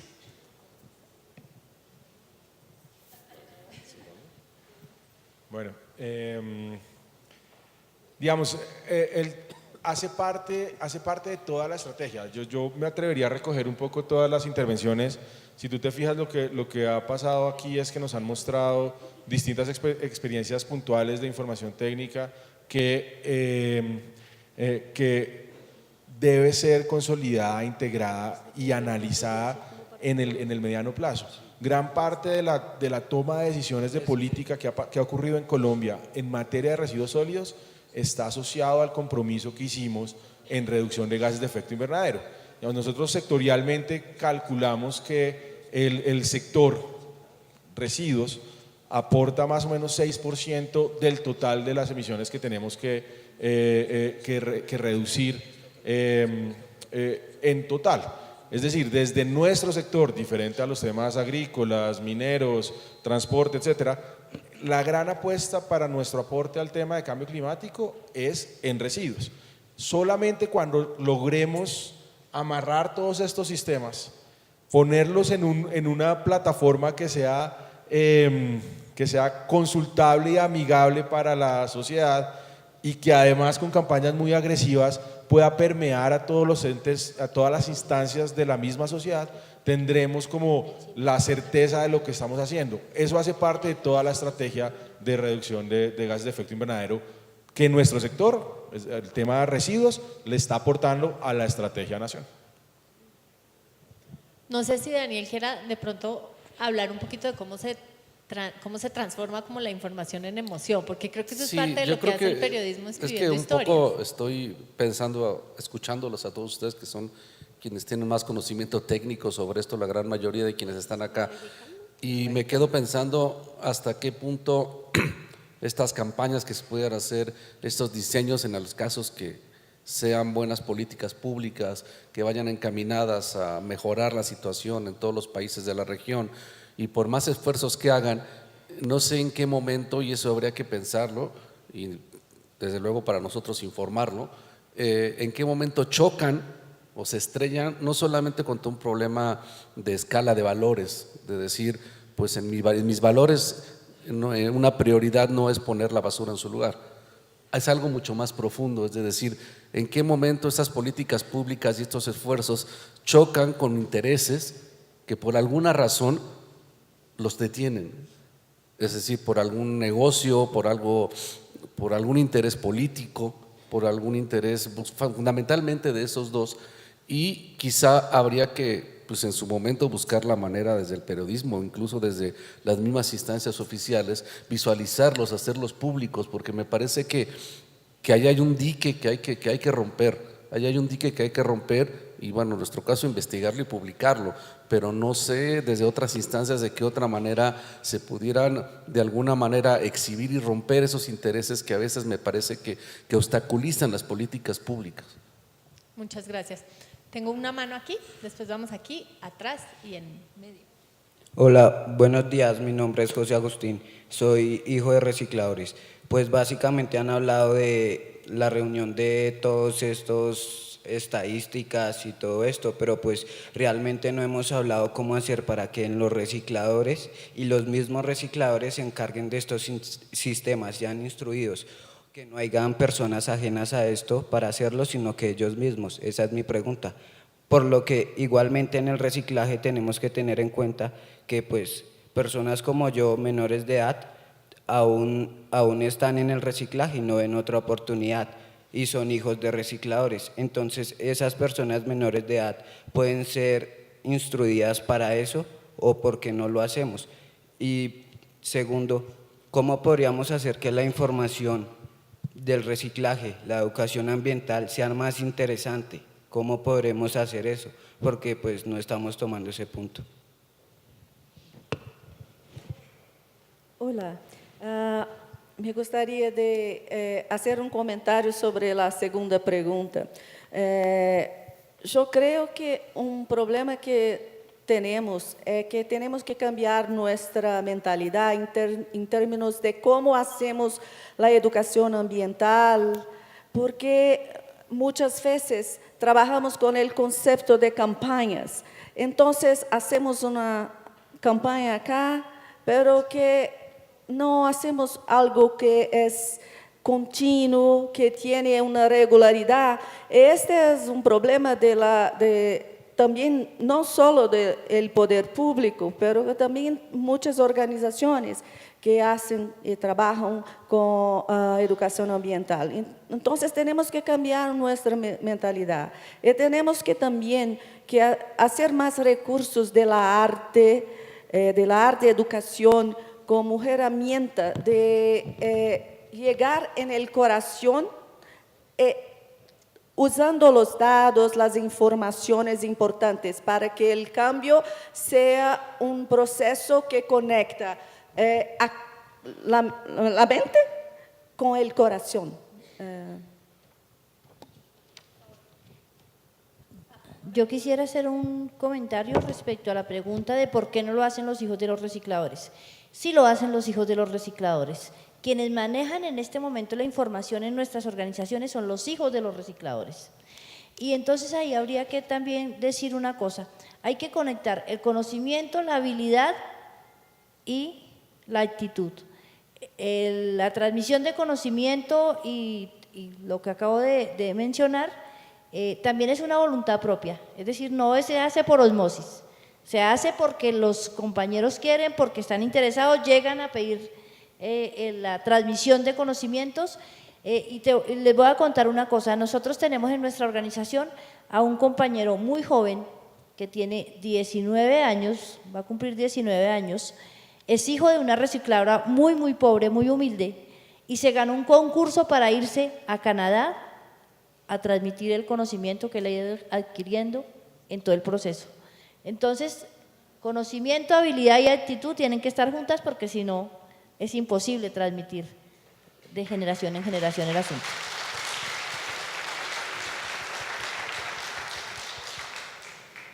Me parece que traes un tema súper interesante, que también de alguna forma lo traía en una pregunta anterior Lucía, que es el tema de cómo hay una apropiación de estas tecnologías. Y creo que hay una falsa idea que los sistemas de información son neutros y que son accesibles para todas las personas de la misma manera.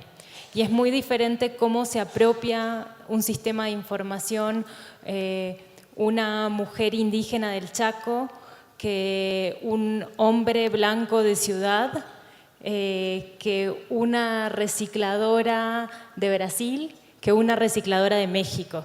Entonces, el tener esas pequeñas sutilezas a la hora de desarrollar, co-construir sistemas de información y sobre todo a la hora de sensibilizar, creo que hacen toda la diferencia. Yo creo que además, meto la cucharada, pero creo que además es muy importante definir que una cosa es usar la tecnología y otra cosa es pensar que los sistemas de información tienen que ser tecnológicos, ¿cierto? La tecnología es una maravillosa forma de conectarnos con la información, pero aunque sean listas de precios y de... Entonces, es la idea de que todos estamos trabajando con sistemas de información todo el tiempo. La tecnología debe servirnos para que se conecten entre ellos, pero no hay nada que un Excel haga mejor que un listado más que conectar. Totalmente, pero incluso el Excel, si el Excel se pregunta las variables que se usan, tienen que tener esa perspectiva y esa sensibilidad a los distintos públicos a los que se apunta a llegar. Tengo una pregunta aquí y una atrás. Muchas gracias. Jordi Meléndez de México, una pregunta brevísima para Daniel y para Lucía. Empiezo con Daniel. Si pudieras escoger solamente un caso para investigar alrededor del tema de la basura, ¿por dónde te irías? O sea, ¿tienes idea de algo que particularmente te llamara la atención, periodísticamente hablando, para investigar? Y muy similar para Lucía, si pudieras escoger solamente un dato que pudiéramos recolectar o abrir con tecnología, ¿cuál sería ese dato para rastrear, ¿no? Mira, básicamente, y es a raíz de lo que hemos estado conversando en el taller, es un tema muy general y habrá que verlo en cada país y en cada región, pero es qué intereses y quiénes son los que están bloqueando que esto cambie, y eso hay que hacerlo público. Daniel tiene que volver a hacer radio, esa voz es fantástica. Sí, también, sigo con Daniel. Yo haría un follow the money acá, en vivo, con todos ustedes, tratando de seguir la ruta de alguno de los procesos aquí en México. Y además, toda la gente que está acá son quienes nos pueden ayudar a pasarnos la información para descubrir y hacer público eso. Tengo una palabra aquí en la mitad, no sé si alcanza a llegar el micrófono. Ah, perdón, atrás tú ya lo tienes, sí, perdóname. Gracias. Johnny Viteri de Ecuador. Primero felicitar a todos ustedes y gracias a los panelistas por la oportunidad. Tuve el gusto de conocer a Magda en Ecuador. Trabajamos conjuntamente ahí en Emaseo en el tema de todo lo que se explicó ahorita en la exposición. Y bueno, hay algunos temas que enfocados a toda la exposición que hemos escuchado. Me sale una idea y que la he escuchado algunas veces, que el principal problema ambiental de la humanidad es la educación. Y hoy justamente que estamos aquí en un espacio de la academia, en una biblioteca tan renombrada, pues sí dejar este reto para que la academia se haga cargo de este tema conjuntamente con los actores para encontrar la manera efectiva una educación efectiva. No solo pensar en campañas y campañas y campañas, sí, que nos han ayudado muchísimo, pero cómo realmente lograr conseguir ese cambio de chip en el generador que somos todos y cada uno de nosotros. Eso es algo fundamental para que los sistemas de información, los indicadores, los modelos que se puedan implementar en las ciudades sean realmente efectivos. Y que nosotros como generadores también, escuché la palabra de hacerlo con amor, pensando en qué vamos a dejar a nuestros hijos, a nuestros nietos. Hablaba Nora sobre el conocimiento, actividad y actitud. Nuestra actitud como generadores, ¿cómo es frente al ambiente, frente a la sociedad? Nuestra actividad en el momento de la vida profesional, la vida diaria. ¿Qué hacemos nosotros para que esto cambie? ¿Sí? ¿Y cómo nos estamos educando dentro de la parte del conocimiento para que todo este engranaje que hemos hablado acá funcione?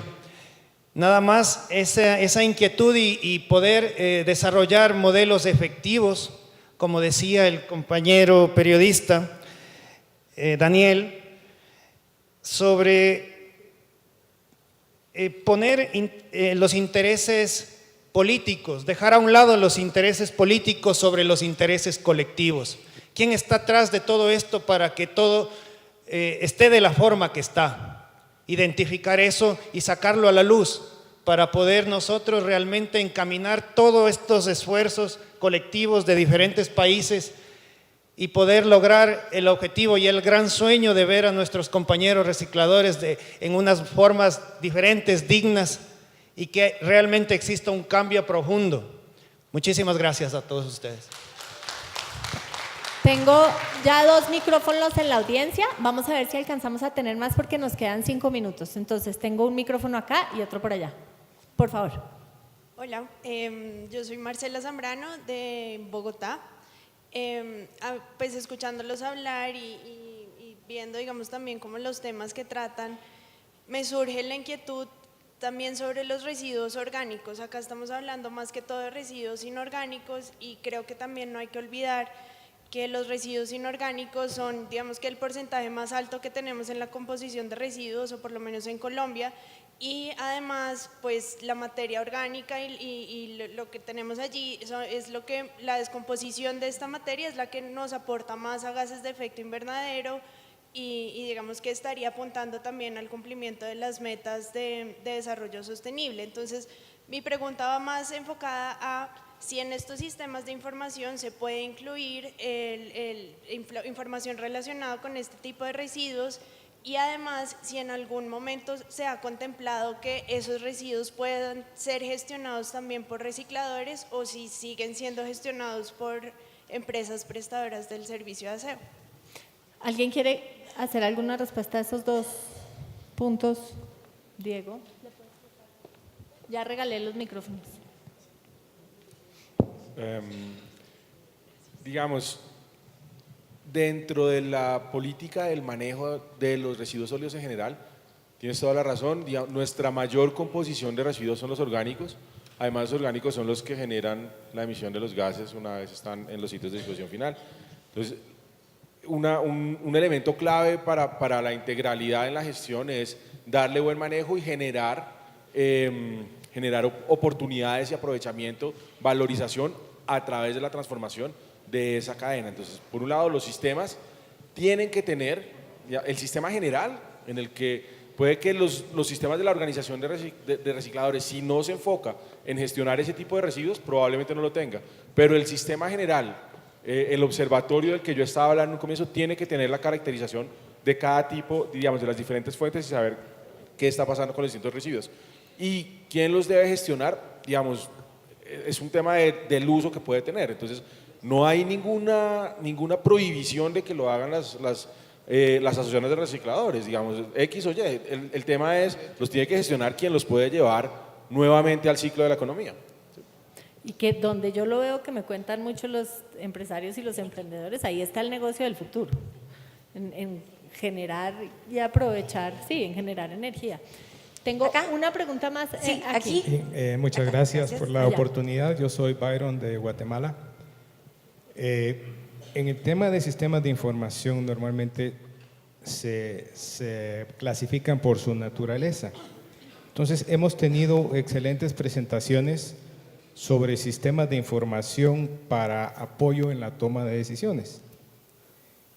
Igual como podría haber un sistema de información para gestión financiera, como por ejemplo lo tienen las corporaciones que están contribuyendo en esto. Lo que veo sobre temas sin sistema de información es que quizá nos falta algo, sistema de información para cambio de actitudes.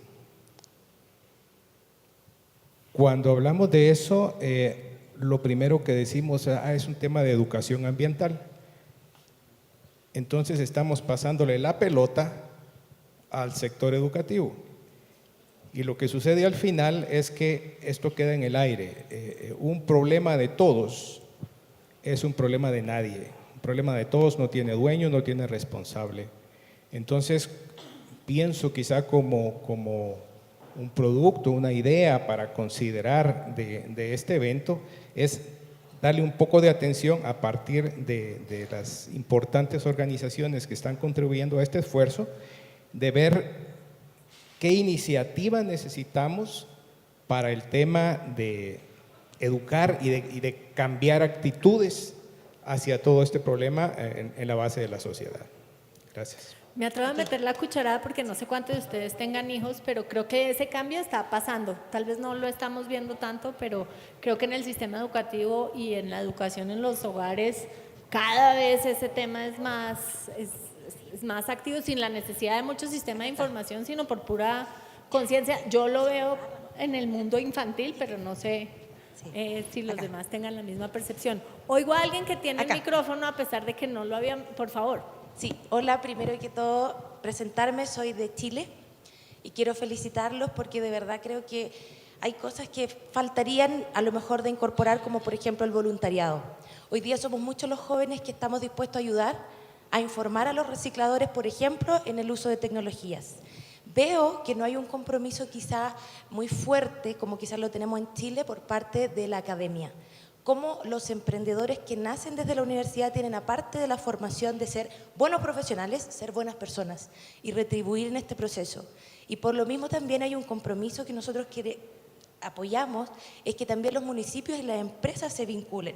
Y eso nos ha llevado a varios procesos exitosos y creo, y mi pregunta es, ¿por qué en Colombia, si nosotros la mayoría de, por ejemplo, los insumos los compramos acá, no existe eso de crear ese ecosistema mancomunado, donde todos se ayuden, donde todos valoren efectivamente lo que sucede? Esa es mi gran pregunta desde Chile. Muchas gracias. Les voy a pedir que manden los micrófonos. Sé que muchos se quedaron con preguntas. Lamentablemente no tenemos tiempo y nos espera el almuerzo. Espero que haya en el día oportunidades para interactuar con los panelistas. Vamos a hacer entonces una última ronda de quienes quieran intervenir y dar un poco de cierre. Empiezo quizás por Lucía, que había pedido la palabra. Si me pueden mandar los micrófonos que andan por ahí, se los agradezco. No, simplemente en el tema de voluntariado, y quizás no contestando desde Colombia, pero un proyecto que trabajé durante muchos años era un banco de tiempo tecnológico y en realidad, a pesar de que el voluntariado es súper útil, lo más difícil es encontrar el punto perfecto donde calza ese voluntariado. Y eso lleva muchísimo más tiempo que la conexión y puede haber mucho ánimo de las dos partes por querer colaborar, pero el entender cómo da muchísimo trabajo. Y hace muy difícil y muy costoso para las organizaciones incorporar voluntarios y luego tener que dejarlos al poco tiempo y perder ese ciclo. Si alguien más tiene algo que agregar, yo creo que el rol de la academia lo han mencionado varios y no lo hemos tocado mucho. ¿Alguien? Sí, solo gustaría de apuntar que nosotros las experiencias muy ricas, todas con muchas contribuciones. Tal vez hay un trabajo que tenemos que hacer como un grupo que aquí está, que es pensar cómo los diferentes sistemas conversan entre sí, porque hay muchos avances.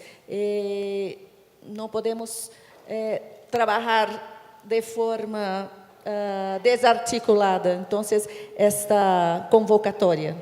Sí. Ahí esa era una de las preguntas que teníamos, y es quizás cómo generamos acuerdo para saber cuáles son esos puntos básicos, y dejo la pregunta, que deberían tener todos los sistemas de información para que nos sirvan a todos, ¿cierto? Para que sean comparables.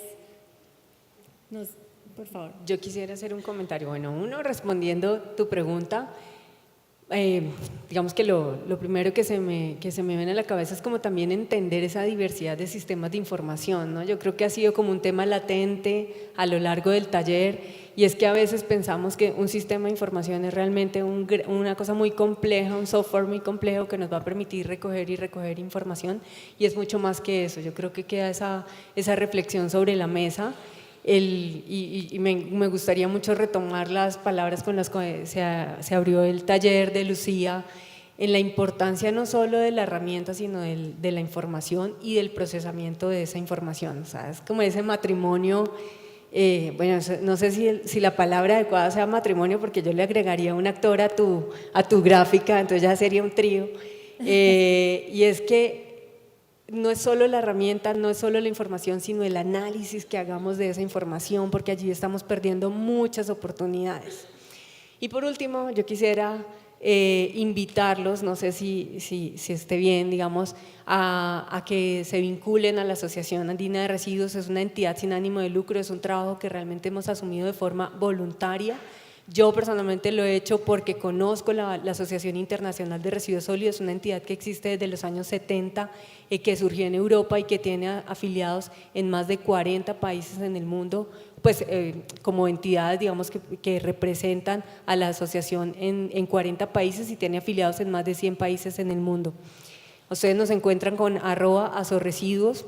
Nosotros nos hemos dado la tarea, digamos, de hacer un trabajo de educación, de información, ¿sí?, de transmisión del conocimiento, y nuestra expectativa realmente es ayudar a profesionalizar y a mejorar la gestión integral de los residuos sólidos en Colombia. Entonces, digamos que es un espacio absolutamente abierto para estudiantes, para profesionales, para empresas, para entidades del sector público, para todo el mundo, donde podemos reunirnos a seguir pensando sobre el tema.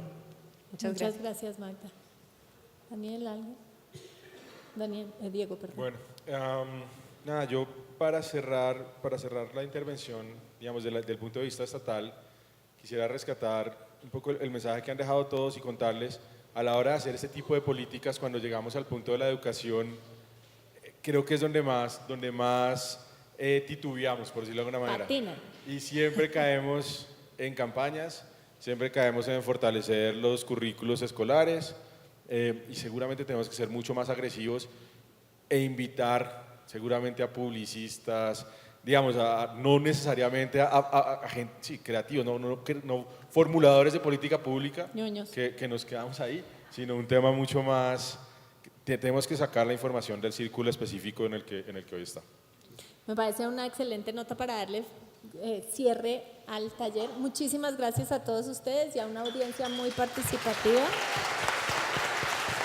Creo que rescato, como siempre, esta palabra, esta frase importantísima de que si no se mide es igual a cero, sobre todo en términos de trabajo. Entonces sigamos midiendo y comunicando. Gracias.